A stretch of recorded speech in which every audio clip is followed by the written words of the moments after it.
Hello दोस्तों, स्वागत है आपका अपने चैनल इन डेप्थ इनसाइट में। यहाँ हम यूपी पीजीटी 2010 के क्वेश्चन पेपर का एनालिसिस करेंगे, जिसमें अभी तक हमने part first and part second को एक्सप्लेन कर दिया है और इस पार्ट में हम क्वेश्चन 61 से लेके क्वेश्चन 90 तक को देखेंगे। अब हम क्वेश्चन 61 को देखें तो क्वेश्चन 61 है यहाँ पे, Which of the following is not a necessary condition of perfect competition? जो परफेक्ट कंपटीशन का इसमें है कौन सा जो नेसेसरी कंडीशन नहीं है। तो उससे पहले हम देखते हैं कि परफेक्ट कंपटीशन का जो कंडीशन होता है वो क्या क्या है। एक तो फर्स्ट जो होता है वो फ्री ट्रेड होता है, free trade and absence of transportation cost, absence of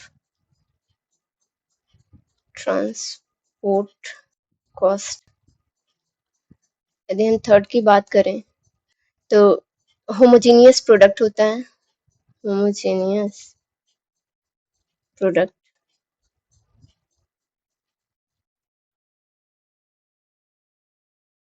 जो फैक्टर ऑफ प्रोडक्शन की जो मोबिलिटी होती है तो वो भी नहीं हो पाती है। तो इट मीन्स कि नो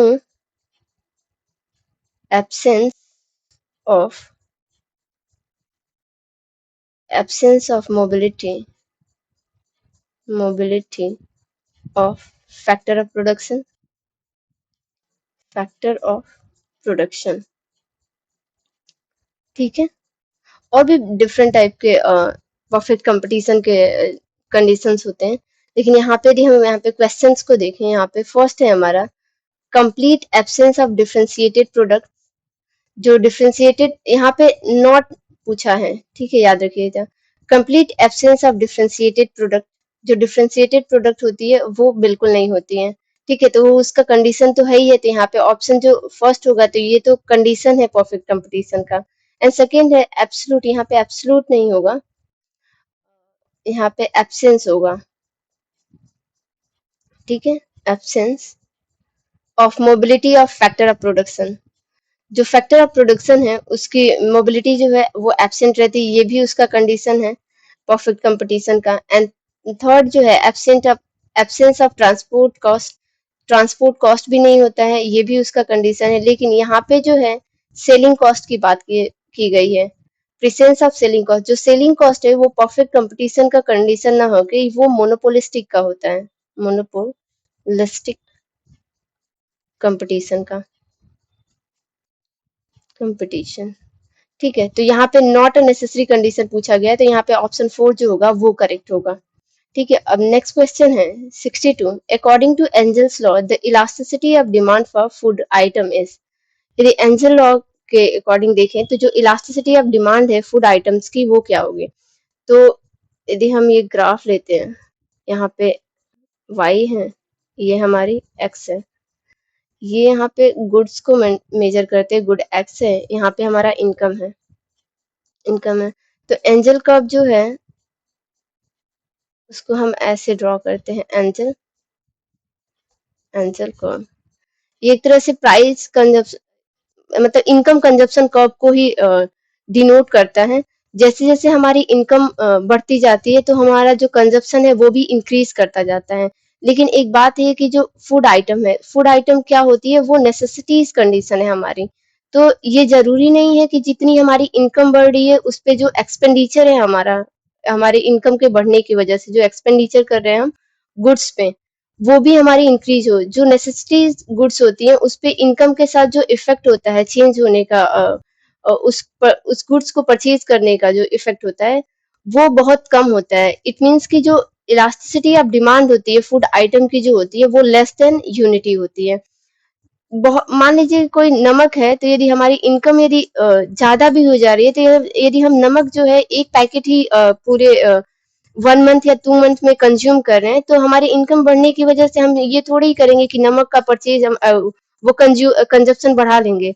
हम जितना पहले नमक खाते थे हमारे इनकम नहीं था तो भी, यदि हमारी इनकम यदि इंक्रीज हो रही है तो भी हम सेम ही क्वांटिटी में उसको कंज्यूम करेंगे। इस वजह से जो हमारी फूड आइटम की जो इलास्टिसिटी होती है वो लेस देन यूनिटी होती है, क्योंकि वो हमारी नेसेसिटीज कंजप्शन होती है। हम क्या करते हैं, जैसे हमारी इनकम बढ़ती है हम लग्जरीज गुड्स पे कंज्यूम बढ़ा देते हैं, तो जो इलास्टिसिटी होती है वहां पे ग्रेटर देन यूनिटी होती है। ठीक है, होप कि आपको ये क्लियर हो गया होगा। 62 का जो ऑप्शन फर्स्ट होगा वो करेक्ट होगा। अब नेक्स्ट क्वेश्चन है हमारा 63। Demand induce inflation is caused by. जो डिमांड इंड्यूस इन्फ्लेशन है वो किसकी वजह से होता है? तो यहाँ पे ऑप्शन है increase in cost of production, and second है पॉपुलेशन इंक्रीजेस, एंड थर्ड है हाई टैक्सेशन, एंड फोर्थ है मोर प्रोडक्शन। यदि हमारी जो इन्फ्लेशन है, इकोनॉमी जो इनका इकोनॉमी में जो इन्फ्लेशन आ रही है वो डिमांड इंड्यूस है। डिमांड इंड्यूस, तो डिमांड कौन करता है? पीपल ही तो करते हैं डिमांड किसी कमोडिटी का। ठीक है, तो जो पॉपुलेशन यदि हमारी कंट्री की इंक्रीज करेगी तो किसी गुड्स की जो है, गुड्स मान लीजिए गुड एक्स है, गुड गुड एक्स है, इसकी क्या होगी, जो डिमांड होगी वो इंक्रीज हो जाएगी। डिमांड इंक्रीज होगी एज ए मतलब पर्टिकुलर पॉइंट ऑफ टाइम पे, तो उस टाइम जो है सप्लाई जो हमारी है वो जैसे डिमांड हमारी इंक्रीज होगी, सप्लाई को तो तुरंत इंक्रीज नहीं कर सकते, जो सप्लाई रहेगी वो डिक्रीज रहेगी। तो उस अकॉर्डिंग क्या होगा, जो प्राइस होगी उस कमोडिटी की वो इंक्रीज कर जाएगी। तो एक तरह से ये साइकिल क्रिएट हो जाएगा इन्फ्लेशन का। तो यदि पॉपुलेशन इंक्रीज हो रही है तो हमारी डिमांड बढ़ेगी, और डिमांड की वजह से गुड्स की प्राइस है वो बढ़ जाएंगे, और प्राइस के बढ़ने की वजह से जो इकोनॉमी में इन्फ्लेशन क्रिएट हो जाएगा। ठीक है, तो ऑप्शन सेकेंड जो होगा 63 का वो करेक्ट होगा। अब नेक्स्ट है 64। Multiplier is related to. Multiplier किससे रिलेटेड है? यहाँ पे ऑप्शन फर्स्ट है opposite to marginal propensity to save, and second है directly related to marginal propensity to save, and third है indirectly related to marginal propensity to consume, and fourth है directly related to marginal propensity to invest. तो आपको यदि multiplier का यदि formula याद है तो इस क्वेश्चन का आप बहुत अच्छे से करोगे। तो यहाँ पे होता है कि is equal to 1/1 minus MPC. MPC जो है वो मार्जिनल प्रोपेंसिटी टू कंज्यूम को दिखाता है। दूसरा एक चीज होता है marginal propensity to consume plus marginal propensity to save is equal to 1। ठीक है, ये दो फार्मूला जो है मल्टीप्लायर से आपको याद होना चाहिए। ठीक है, अब यहाँ पे पूछा है मल्टीप्लायर जो है रिलेटेड किससे है, तो ये है मल्टीप्लायर हमारा, ये मार्जिनल प्रोपेंसिटी टू कंज्यूम से रिलेटेड है। तो लेकिन जो मार्जिनल प्रोपेंसिटी टू कंज्यूम से रिलेटेड है तो ये डायरेक्ट रिलेटेड है। जैसे हमारी मार्जिनल प्रोपेंसिटी टू कंज्यूम बढ़ेगी तो हमारा मल्टीप्लायर भी बढ़ जाएगा। लेकिन यहाँ पे जो ऑप्शन है, तो ऑप्शन में हमारा डायरेक्ट मल्टीप्लायर की तो बात किया नहीं है किसी में भी। यहाँ पे directly related to marginal propensity to invest कह दिया है, ना कि कंज्यूम। यदि कंज्यूम लिखा होता तो ऑप्शन यहाँ पे फोर्थ करेक्ट होगा। ठीक है, अब हमें ये निकालना है इन तीनों में से indirectly related to marginal propensity to consume, तो ये ऑप्शन थर्ड जो है वो कट जाएगा, यहाँ पे नहीं होगा। अभी हमें ये देखना है कि directly related to marginal propensity to save होता है या फिर opposite to marginal propensity to save होता है। तो इसको निकालने के लिए हम ये देखते हैं। ठीक है, यहाँ पे पहले हम ले लेते हैं marginal propensity to save is equal to 1 minus marginal propensity to save.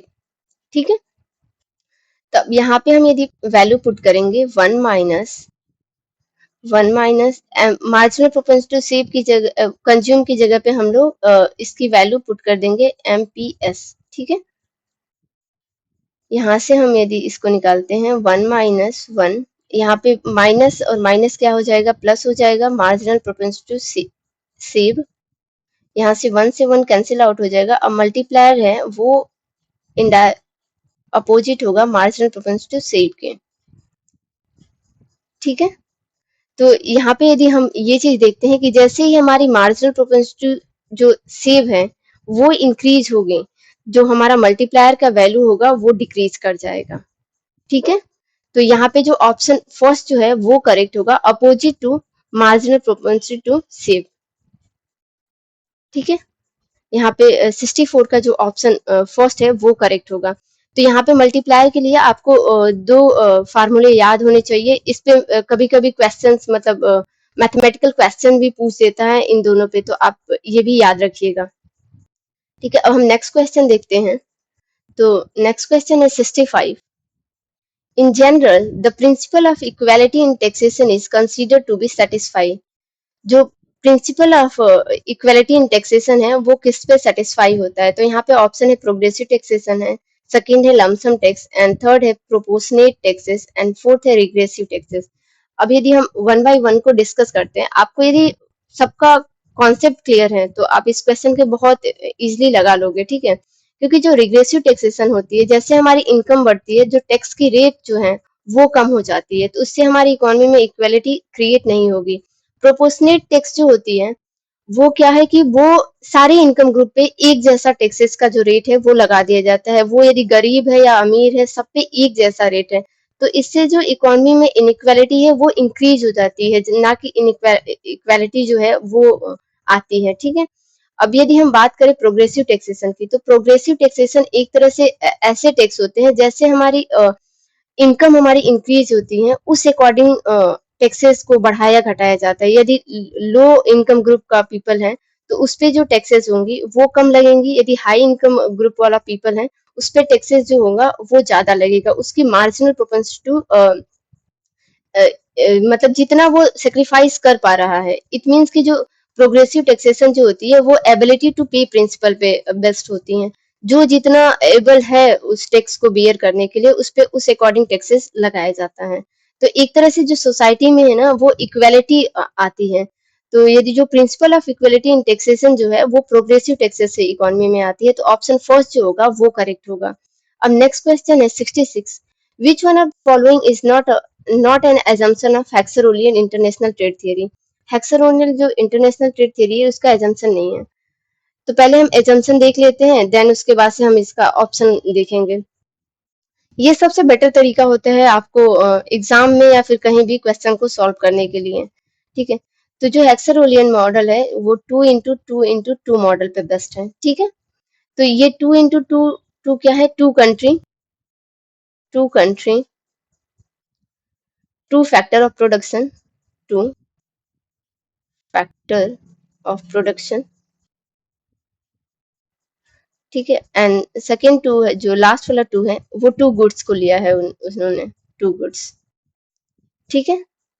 यहाँ पे जो फैक्टर ऑफ प्रोडक्शन में लिया है लेबर एंड कैपिटल को।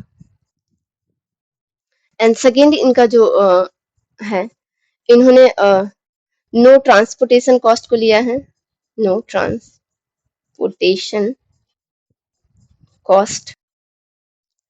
एंड थर्ड जो इनका एजम्पशंस है वो है जो टेस्ट है दोनों कंट्री का, taste are the same in both country. And fourth assumption है इनका production function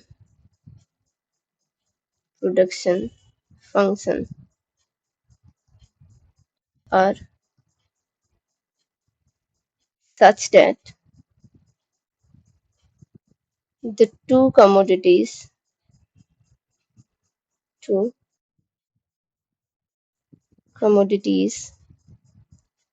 always show differentiated factor intensity, ठीक है? एंड नेक्स्ट इनका है assumption all production function is homogeneous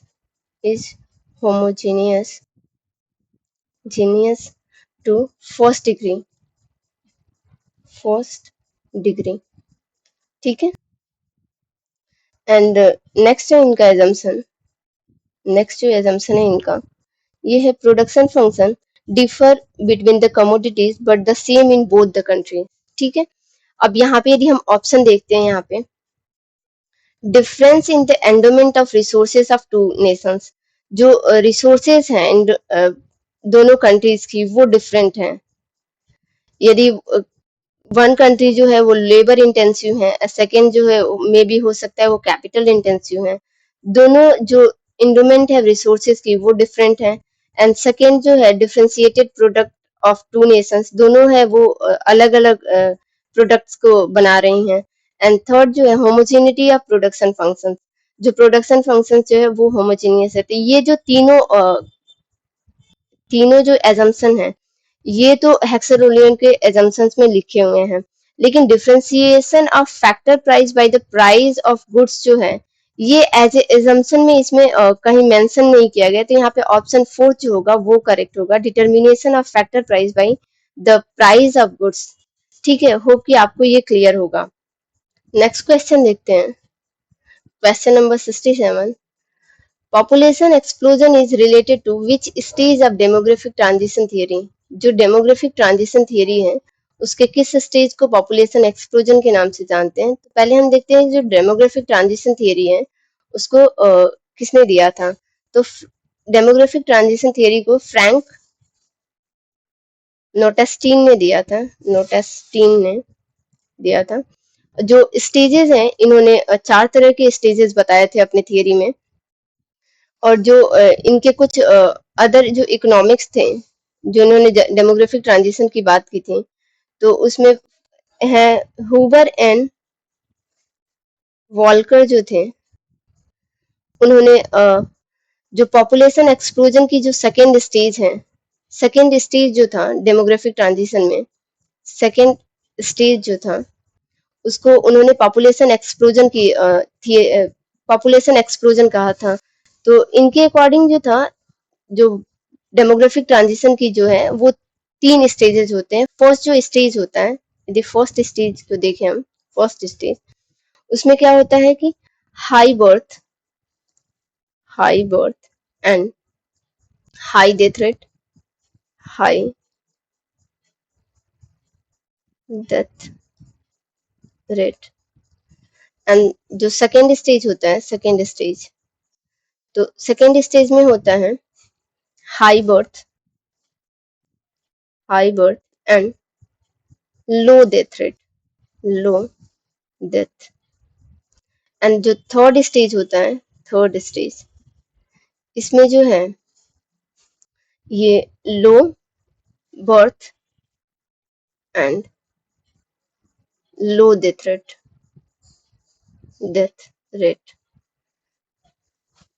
ठीक है, तो इनके अकॉर्डिंग जो डेमोग्राफिक ट्रांजिशन है, उनके 3 स्टेजेस हैं। फर्स्ट जो स्टेज होता है उसमें जो इकोनॉमी में जितने भी पॉपुलेशन है उसमें बर्थ रेट ज्यादा होता है एंड उसके कंपैरिजन में डेथ रेट भी ज्यादा होता है। एंड सेकेंड स्टेज जब आता है इकोनॉमी का, तो उसमें बर्थ रेट तो ज्यादा होती है, लेकिन जो डेथ रेट है वो कम होने लगती है ड्यू टू डिफरेंट मेडिकल का फैसिलिटीज अच्छा हो जाता है, एडुकेशन अच्छा हो जाता है, पीपल अवेयर हो जाते हैं पॉपुलेशन के कंट्रोल के बारे में। धीरे धीरे जो इकोनॉमी जो है वो low birth rate and low death rate पे आ जाती है, जो थर्ड स्टेज है। तो सबसे ज्यादा पॉपुलेशन एक्सप्लोजन जो है वो सेकेंड स्टेज पे होता है, क्योंकि इस पे जो डेथ रेट होती हैं वो कम होने लगती हैं। तो यहाँ पे ऑप्शन सेकेंड जो है वो करेक्ट होगा, सेकेंड।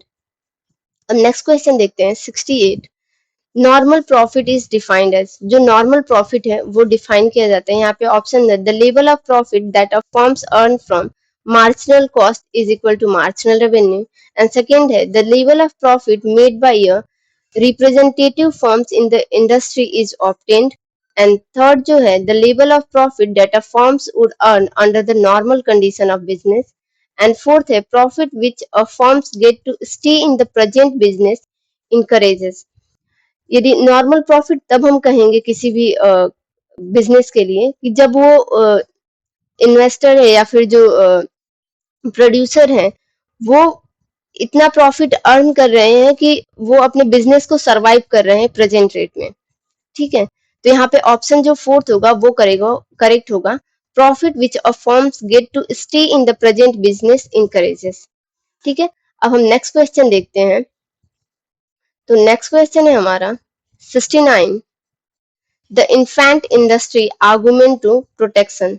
जो इन्फेंट इंडस्ट्री आर्गुमेंट है प्रोटेक्शन के लिए, वो कौन सा है? यहाँ पे ऑप्शन है based on the competitive cost principle. And second जो है that it is recognise that the short run the country adopting the protection will came in the position of a comparative advantage। and third जो है argument given against the tariff। and fourth है it is given to ban the import for the purpose of removing the imbalance in the country balance of payment।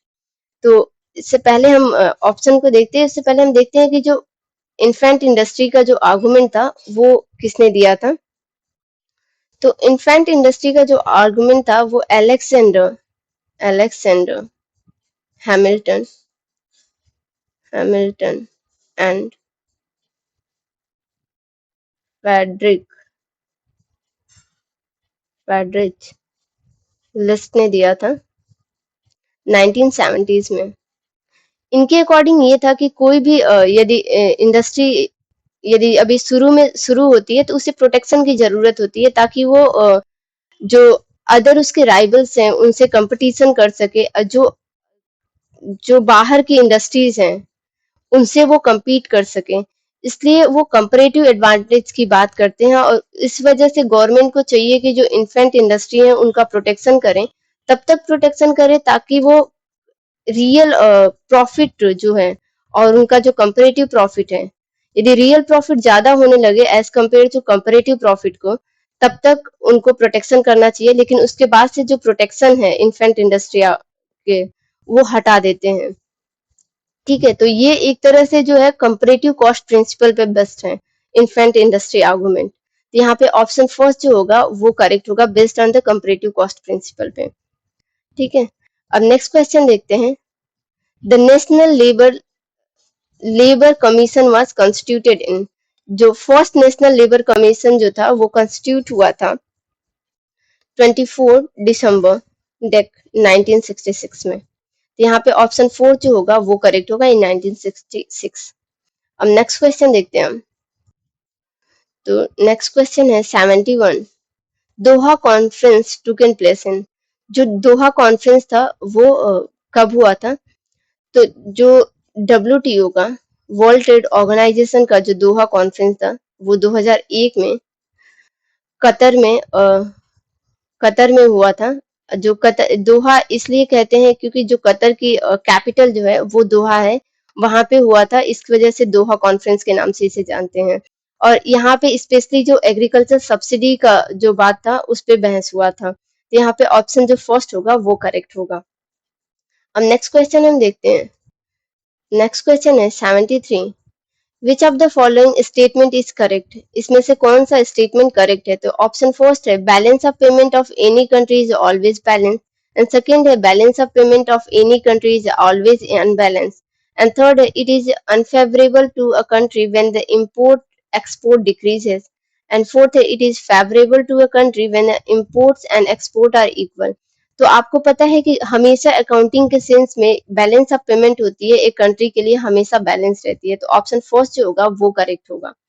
अब next question है 74। When was the world trade organisation establish, world trade organisation जो था वो कब stable हुआ था। तो world trade organisation से पहले जो था, यदि हम इसकी हिस्ट्री को देखें, जो गेट था, गेट जिसका फुल फॉर्म होता है general agreement agreement on tariff and trade, जिसका फॉर्मेशन जो था वो 1948 में हुआ था। ठीक है, इसका जो गेट का जो राउंड था, उरुग्वे राउंड, उरुग्वे राउंड जो 1987 से लेके टू 1994 तक चला था। और इसी राउंड के अकॉर्डिंग मराकस एग्रीमेंट हुआ था। मराकेस मराकेस एग्रीमेंट मराकेस एग्रीमेंट के बाद से WTO का जो फॉर्मेशन हुआ था 1 जनवरी 1995 में। ठीक है, तो आप एक क्वेश्चन से ये सारी चीजें जो हैं ये भी हमें पता चला कि जो जो वर्ल्ड ट्रेड ऑर्गेनाइजेशन था उससे पहले वो क्या था, गेट को ही बाद में WTO में तब्दील कर दिया गया था। तो पहले हमें ये याद रखना है कि गेट का पहले तो फुल फॉर्म क्या था और गेट का एस्टेब्लिशमेंट डेट क्या था और कौन से गेट के राउंड में जो WTO की बात की गई थी। तो ये यदि पूछता है तो आपको पता होगा उरुग्वे राउंड। और कौन से एग्रीमेंट के द्वारा WTO का गठन हुआ था, तो मर्केस एग्रीमेंट के द्वारा हुआ था। कब हुआ था, तो 1 जनवरी 1995 में। ठीक है, तो ये सारे क्वेश्चन आप याद रखिएगा। तो यहाँ पे ऑप्शन थर्ड जो होगा वो करेक्ट होगा 1995 में। अब नेक्स्ट क्वेश्चन हम देखते हैं। नेक्स्ट क्वेश्चन है 75। Compensatory changes in income depends on, जो कंपनसेटरी चेंजेस होती है इनकम में वो किस पे डिपेंड है? तो फर्स्ट है Hicks substitution effect, and third second जो है substitution effect of Slutsky, and third है substitution effect of both of the above, and fourth है एंजल्स कर्व। तो कंपनसेटरी चेंजेस इन इनकम जो है वो डिपेंड करती है हिक्स की सब्स्टिट्यूशन इफेक्ट पे। ठीक है, तो फर्स्ट जो होगा वो करेक्ट होगा, क्योंकि जो हिक्स का सब्स्टिट्यूशन इफेक्ट होता है वो डिफरेंट, जो इंडिफरेंस कर्व होती है उसके एबव, जैसे फर्स्ट इंडिफरेंस कर्व जो है यहाँ पे वो अपर इंडिफरेंस कर्व पे शिफ्ट कर जाती हैं। ठीक है, यदि आप हिक्सियन सब्स्टिट्यूशन इफेक्ट पढ़ेंगे तो ये आपको क्लियर रहेगा। ठीक है, तो फर्स्ट यहाँ पे ऑप्शन जो होगा वो करेक्ट होगा। अब नेक्स्ट जो देखते हैं 76। Modern theory of interest determine is explained. जो मॉडर्न थियरी ऑफ इंटरेस्ट जो है वो किस पे बेस्ड है? तो यहाँ पे है by I S curve, and second है by L M curve, and third है by both I S L M, and fourth है नन ऑफ द एबव। तो आपको पता है ये तो बहुत इजी क्वेश्चन है। मॉडर्न थियरी ऑफ इंटरेस्ट जो ट्रेड है वो बेस्ड है आई एस एल एम दोनों पे, क्योंकि जो आई एस है वो डिपेंड, वो शो करता है सप्लाई को, सप्लाई ऑफ मनी को, जो एल एम है ये डिमांड फॉर मनी को शो करता है। यदि हम ग्राफ में देखें, ये हमारा एल एम को, ये हमारा आई एस को, और जहाँ ये एक दूसरे को इंटरसेक्ट करते हैं हमारा इंटरेस्ट रेट डिटरमाइन होता है। ठीक है, होप कि आपको क्लियर होगा। तो यदि आपने आईएसएलएम पढ़ा होगा तो ये तो आप क्वेश्चन बहुत इजी है। यहाँ पे ऑप्शन थर्ड होगा वो करेक्ट होगा। अब हम नेक्स्ट क्वेश्चन देखते हैं। तो नेक्स्ट क्वेश्चन है हमारा 77। According to Ricardo's theory of rent, reason for origin of rent. Ricardo theory के अकॉर्डिंग जो क्या रीजन है रेंट के ओरिजिन होने का? तो यहाँ पे ऑप्शन फर्स्ट है fertility of land, and second है scarcity of land, and third है difference between the fertility of land, and fourth है stability of supply of land. तो यदि आपने रिकॉर्डो की थियरी पढ़ा है तो आपको ये चीज क्लियर होगा कि जो रेंट होता है वो किस रीजन से मिलता है। यदि हम यदि बात करें इसकी रिकॉर्डो की थियरी का, तो उसमें ये चीज बताता है कि जो डिफरेंस होती है फर्टिलिटी ऑफ लैंड की, इसकी वजह से जो है रेंट ओरिजिन होता है, हमें रेंट मिलना शुरू होता है उसकी फर्टिलिटी के अकॉर्डिंग। यदि यहाँ पे हम मान लेते हैं grade of land, grade of land, थोड़ा हम उस इसके थियरी को देख लेते हैं, और यहाँ पे हम आउटपुट लेते हैं, आउटपुट। ठीक है, ये फर्स्ट फर्स्ट टाइम जो भी रहेगा तो उसे तो फर्टाइल लैंड मिलेगा। तो यहाँ पे हम लैंड ए लेते हैं, ग्रेड ए लैंड है यहाँ पे। तो यहाँ पे जो है कोई रेंट हमें शुरू में नहीं मिल रही है हमें, लेकिन जैसे जैसे पॉपुलेशन इंक्रीज होगा, लैंड की डिमांड बढ़ेगी, कंजप्शन बढ़ेगा। ठीक है, इसने इन्होंने अपने थियरी में कॉर्न की बात की थी। ठीक है, अब मान लीजिए कि यहाँ पे जो है, यहाँ पे आउटपुट जो है ये 25 है। अब जैसे लैंड की डिमांड बढ़ी तो हम बी ग्रेड लैंड जो है उसको भी कल्टीवेशन में ले लेते हैं। ठीक है, उसको भी यदि हम कल्टीवेशन में ले लेते हैं तो ये बी ग्रेड लैंड है।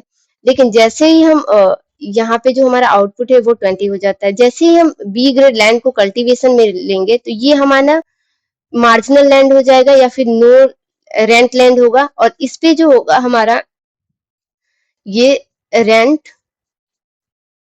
ऑन ए लैंड पे मिलना शुरू हो जाएगा। और इस पे कितना रेंट मिलेगा हमें? 25 माइनस 20 इज इक्वल टू 5। यहाँ पे हमें 5 रुपए जो है वो लैंड के रूप रेंट के रूप में हमें मिलनी शुरू हो जाएगी। ये हमारे लिए मार्जिनल लैंड होगा। लेकिन जैसे ही अब पॉपुलेशन फिर से इंक्रीज होगा और इकोनॉमी में डिमांड बढ़ेगी कंजप्शन के लिए, तो हम जो सबसे कम फर्टाइल लैंड है उसको भी हम कल्टीवेशन में ले लेंगे, और वो जो कल्टीवेशन में आ जाएगा तो अब फिर इस पे रेंट जो है वो मिलना शुरू हो जाएगी। अब ये जो ग्रेड सी लैंड है ये हमारे लिए मार्जिनल लैंड या फिर नो रेंट लैंड होगा। ठीक है, लैंड। और इस पे जो है ग्रेड ए वाले ग्रेड पे, अब हमें यहाँ पे हम 15 आउटपुट ले लेते हैं, तो इस वाले ए ग्रेड लैंड पे जो है अब हमें जो रेंट मिलना शुरू हो जाएगा, तो अब हमें रेंट मिलेगा 25 माइनस 15 इज इक्वल टू 10। तो यहाँ पे अब हमें जो रेंट है वो 10 रुपीज मिलना शुरू होगा, और जो बी ग्रेड लैंड पे हमें अभी रेंट नहीं मिल रहा था, तो अब हमें रेंट बी ग्रेड लैंड पे मिलना शुरू हो जाएगा। 20 minus 15 is equal to 5 rupees. तो यहाँ पे हम देखते हैं, यहाँ पे क्लियरली दिख रहा है कि जैसे जैसे लैंड की डिमांड बढ़ रही है, तो सबसे कम फर्टाइल लैंड को भी हम कल्टीवेशन में ले लेते हैं, और उस बीच, उन दोनों के बीच का जो डिफरेंस है वो हमें रेंट प्रोवाइड करा रहा है। तो यहाँ पे ऑप्शन थर्ड जो होगा वो करेक्ट होगा, difference between the fertility of land. ठीक है, इसके बाद से भी रेंट की जो थियरी आई थी, वो रेंट की जो थियरी थी मार्शल की क्वासी रेंट थी। उसके बाद से जो आई थी वो स्कार्सिटी ऑफ रेंट की बात की गई थी, जितना जो स्केयर रहेगा रिसोर्स लैंड, वो उतना ही रेंट हमें प्रोवाइड करेगा। ठीक है, तो वो मॉडर्न थियरी ऑफ रेंट थी। लेकिन यहाँ पे स्पेशली मेंशन कर दिया गया कि रिकॉर्डो थियरी ऑफ लैंड जो है उस पे कैसे रेंट प्रोवाइड होता है। तो यहाँ पे difference between the fertility of land पे। अब यहाँ पे सेकेंड हम क्वेश्चन देखते हैं 78।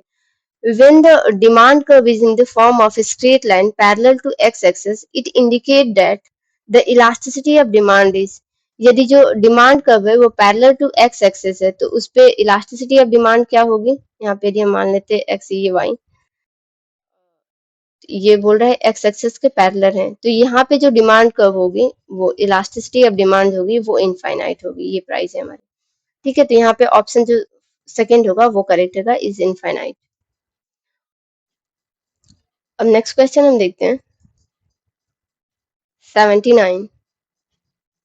According to Ricardo, income on transfer of land is, जो ट्रांसफर ऑफ लैंड से जो हमें इनकम है, वो जो ट्रांसफर ऑफ लैंड है उस पे हमारे इनकम कितना मिल रहा है। तो अभी हमने रिकॉर्डो की थियरी को एक्सप्लेन किया था, तो हमको पता है कि जो ट्रांसफर ऑफ लैंड है, इट मीन्स कि जो कम ग्रेड ऑफ लैंड, जो सबसे मार्जिनल लैंड जो है उस पे हमें कितना रेंट मिल रहा है। तो जो मार्जिनल लैंड है उस पे हमें जो रेंट है वो 0 मिलता है, या फिर यूं कह ले कि नो रेंट लैंड होता है। तो यहाँ पे ऑप्शन थर्ड जो होगा वो करेक्ट होगा। नेक्स्ट क्वेश्चन देखें 80। Under whose ownership of is IDBI functioning. IDBI जो है इसका फुल फॉर्म होता है industrial development development bank of India, और इसका जो एस्टेब्लिशमेंट डेट है वो है 1 जुलाई 1964। ये जो है ये गवर्नमेंट ऑफ इंडिया के अंडर वर्क करता है। अब नेक्स्ट क्वेश्चन हम देखते हैं। नेक्स्ट क्वेश्चन है 81। The main concept of Cournot model is that, जो कुर्नॉट का मॉडल जो है वो किस पे बेस्ड है? तो आपको पता होगा कि जो कुर्नॉट का मॉडल जो है ये तो पहले डिओपोली में वर्क करता है, डिओपोली। दूसरी चीज ये है कि जो कुर्नॉट का मॉडल है वो ये मानता है कि जो उसका राइवल सेलर जो है उसकी जो सप्लाई है वो फिक्स्ड है। ठीक है, यदि आपने कुर्नॉट के मॉडल को पढ़ा होगा तो ये उसका एजम्पशन है। तो यहाँ पे ऑप्शन फर्स्ट जो होगा, each seller assume the supply of his rival seller to be fixed, option first जो है वो करेक्ट होगा।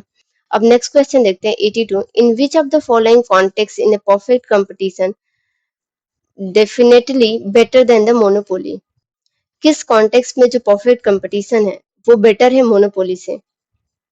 तो यहाँ पे ऑप्शन फर्स्ट है डायनेमिक एफिशिएंसी, सेकंड है एलोकेशन एफिशिएंसी एंड थर्ड है टेक्नोलॉजिकल एफिशिएंसी एंड फोर्थ है स्टैटिक एफिशिएंसी। तो यदि हम बेटर की बात करें तो यहाँ पे ऑप्शन सेकंड होगा, वो एलोकेशन एफिशिएंसी होगा।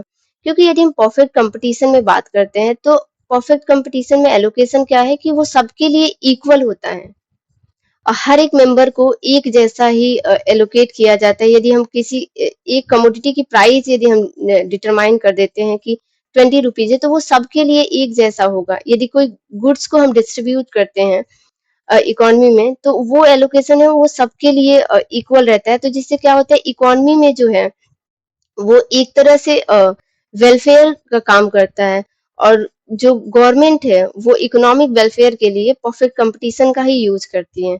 यदि हम मोनोपोली की बात करें तो ये क्या करता है, मोनोपोली में क्या होता है कि एक ही कमोडिटी की डिफरेंट जगह पे डिफरेंट प्राइजेस चार्ज की जाती है, जिसकी वजह से जो इकोनॉमी में इनइक्वालिटी क्रिएट हो जाता है। तो जो एलोकेशन की बात है वो मोनोपोली में बेटर तरीके से नहीं होता है, बट जो परफेक्ट कंपटीशन में है वो एलोकेशन जो है वो बेटर तरीके से होता है और इकोनॉमी के लिए वो बेटर होती है। तो यहाँ पे ऑप्शन सेकेंड जो है वो करेक्ट होगा। अब नेक्स्ट क्वेश्चन हम देखते हैं। नेक्स्ट क्वेश्चन है 83। Which of the following was not consider good by Keynes? इनमें से किन्स के द्वारा किसे अच्छा नहीं माना गया? तो यहाँ पे ऑप्शन है फर्स्ट प्रोड्यूसर्स, सेकेंड है सेवर्स एंड थर्ड है कंज्यूमर्स एंड फोर्थ है अनएम्प्लॉयड। तो ऑप्शन फोर्थ जो है वो करेक्ट होगा। अनएम्प्लॉयड को किन्स के द्वारा अच्छा नहीं माना गया है। अब नेक्स्ट क्वेश्चन है 84। Money is in demanded. Money जो है वो क्यों डिमांड की जाती है? यहाँ पे ऑप्शन है इनकम डिमांड की वजह से, या फिर सेकेंड है डिराइव डिमांड एंड थर्ड जो है कम्प्लीमेंट्री डिमांड होती है एंड फोर्थ है डायरेक्ट डिमांड होती है मनी। तो आपको पता है कि यदि हमें कोई गुड्स परचेज करना है, मान लीजिए कि हमें एक क्लॉथ ही यदि परचेज करना है, तो हम उस क्लॉथ को तो डायरेक्ट कैसे परचेज करेंगे? उसको परचेज करने के लिए हमें मनी की जरूरत होगी, ठीक है। तो फर्स्ट ऑफ ऑल हम करेंगे क्या? पहले तो हम मनी की डिमांड करेंगे, ठीक है, कि हमारे पास पैसे होंगे तभी तो हम उस गुड्स को डायरेक्टली परचेज कर पाएंगे, क्योंकि हमें तो कंजप्शन इसका करना है, लेकिन हमें इस कंजप्शन के लिए हमें चाहिए क्या? मनी। तो एक तरह से जो मनी होता है वो डिराइव्ड डिमांड होता है। डिराइव्ड डिमांड कि हमें एक मान लीजिए कि हमें सेव खाना है, तो सेव खाएं तो डायरेक्ट तो हम कंज्यूम करेंगे सेव का, लेकिन उसके लिए हमें पैसे पे करने होंगे। तो पहले हम पैसों का डिमांड करेंगे कि हमारे पास पैसे होने चाहिए, तब जाके हम सेव खरीद के खा पाएंगे। तो मनी जो होती है वो एक तरह से डिराइव डिमांड होती है। तो यहाँ पे ऑप्शन सेकेंड जो होगा वो करेक्ट होगा। अब नेक्स्ट क्वेश्चन देखें। नेक्स्ट क्वेश्चन है 85। As a consumer you, as a consumer आप क्या करोगे? यहाँ पे ऑप्शन फर्स्ट है will buy more and more things and second है reduce the production cost and third है create more and more goods and fourth है मैक्सिमाइज यूटिलिटी। यदि कंज्यूमर के सेंस में कभी भी पूछा जाए क्वेश्चन, तो हमेशा कंज्यूमर अपने यूटिलिटी को मैक्सिमाइज करना चाहता है। और यदि हम बात करें प्रोड्यूसर के सेंस में कभी भी पूछे, तो वो अपना प्रोडक्शन कॉस्ट जो है हमेशा रिड्यूस करना चाहता है। तो यहाँ पे 85 का जो ऑप्शन फोर्थ होगा वो करेक्ट होगा। अब नेक्स्ट क्वेश्चन है 86। Origin of comparative cost theory of international trade in whose writing it is found. तो जो कंपैरेटिव कॉस्ट का प्रिंसिपल जो था आपको पता होगा, ये रिकॉर्डो ने दिया था। ऑप्शन फर्स्ट जो है वो करेक्ट होगा, ठीक है। अब हम नेक्स्ट क्वेश्चन देखते हैं। यहाँ पे नेक्स्ट क्वेश्चन है 87। Propounded the theory of purchasing power parity. जो परचेजिंग पावर पैरिटी जो थियरी है उसे किसने दिया था? यहाँ पे ऑप्शन फर्स्ट है डी रिकॉर्डो एंड सेकेंड है ए मार्शल एंड थर्ड है जी कैसल एंड फोर्थ है जे वाइनर। तो यहाँ पे ऑप्शन जो थर्ड होगा वो करेक्ट होगा। जे कैसल ने परचेजिंग पावर ऑफ पैरिटी की थियरी दी थी। अब next question 88। The modern theory of international trade is created to. जो मॉडर्न थियरी जो ऑफ इंटरनेशनल ट्रेड है, तो आपको पता होगा ये बहुत इजी है। ये एचओ थियरी को ही modern theory of international trade कहते हैं। ऑप्शन फर्स्ट जो होगा वो करेक्ट होगा, ठीक है। अब हम नेक्स्ट क्वेश्चन देखते हैं। नेक्स्ट क्वेश्चन है हमारा 89। In which year NABARD was establish. NABARD जो है वो किस ईयर में स्टैबल किया गया था? तो इससे पहले हम देखते हैं कि नाबार्ड का फुल फॉर्म क्या होता है, ठीक है। उसके बाद से हम देखेंगे कि उसका एस्टेब्लिशमेंट डेट क्या है। तो नाबार्ड का जो फुल फॉर्म है वो होता है national bank for agriculture and rural development. Because कि जो कभी कभी क्या होता है कि पूछ लेता है कि नाबार्ड का फुल फॉर्म क्या है, ठीक है। और इसका जो एस्टेब्लिशमेंट डेट है वो 1982 में स्टेबल किया गया था। और इसके लिए जो कमिटी थी वो बी शिवरमन कमिटी थी, ठीक है। तो आप इस क्वेश्चन से 3 क्वेश्चन आप याद रख लीजिएगा, क्योंकि कभी भी पूछ सकता है। ये भी कि नाबार्ड से रिलेटेड जब नाबार्ड का एस्टेब्लिशमेंट डेट पूछा है तो मे भी पूछ दे कि किस कमिटी के रिकमेंडेशन से नाबार्ड का गठन हुआ था एंड नाबार्ड का फुल फॉर्म क्या होता है, तो ये भी आपको याद रखना है। तो यहाँ पे 1982, तो ऑप्शन सेकेंड जो होगा वो करेक्ट होगा इन 1982। नेक्स्ट क्वेश्चन देखिए 19, which one source is not consider as a source of revenue of the government. इसमें से कौन जो है सोर्स नहीं है रेवेन्यू ऑफ गवर्नमेंट का। तो यहाँ पे ऑप्शन फर्स्ट है टैक्स, एंड सेकंड है surplus of public enterprises, and third है ट्रांसफर पेमेंट, एंड फोर्थ है collection of internal loans and deposit. तो यहाँ पे ऑप्शन फर्स्ट की यदि हम बात करें, जो टैक्सेस होता है एक तरह से रेवेन्यू होता है गवर्नमेंट का, एंड सेकंड जो है वो सरप्लस ऑफ पब्लिक इंटरप्राइजेस, ये भी गवर्नमेंट की रेवेन्यू ही है। और यदि थर्ड की बात करें collection of internal loan and deposit, यदि हम लोन वगैरह को कलेक्शन करते हैं तो ये भी हमारे लिए रेवेन्यू ही क्रिएट करता है। यदि हम ट्रांसफर पेमेंट की बात करें तो ट्रांसफर पेमेंट में क्या होता है, गवर्नमेंट की रेवेन्यू न होकर के गवर्नमेंट खुद ही भुगतान करती है पीपल के वेलफेयर के लिए, जैसे पेंशन होती हैं, ग्रांट्स होती हैं, या फिर हेल्थ बेनिफिट्स यदि सोसाइटी में प्रोवाइड्स की जाती हैं, अदर वेलफेयर जितने भी एक्टिविटीज होती हैं गवर्नमेंट के द्वारा ट्रांसफर पेमेंट के रूप में की जाती है। तो वो एक तरह से रेवेन्यू हम गवर्नमेंट की क्रिएट नहीं करती है, वो गवर्नमेंट के लिए वेलफेयर, गवर्नमेंट जो है पब्लिक वेलफेयर के रूप में एक्सपेंडिचर करती है। ठीक है, तो ये उसकी रेवेन्यू ना होकर के ट्रांसफर पेमेंट उसकी एक्सपेंडिचर में आती है। अभी तक हमने क्वेश्चन 61 से लेके क्वेश्चन 90 तक को देखा है इस लेक्चर में। इनकेस यदि आपको किसी भी क्वेश्चंस में डाउट है तो प्लीज कमेंट बॉक्स में लिख दीजिएगा, हम उसका आंसर प्रोवाइड करेंगे। यदि आपको हमारा लेक्चर पसंद आता है तो प्लीज अपने को लर्नर के साथ शेयर कीजिएगा और हमारे चैनल को सब्सक्राइब करें। And thanks for watching.